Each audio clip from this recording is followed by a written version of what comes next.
Так, вот с Николаевичем захерачили.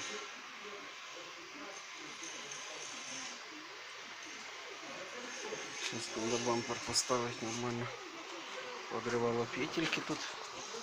Мы сейчас будем его ставить на место. Ой! Моє море.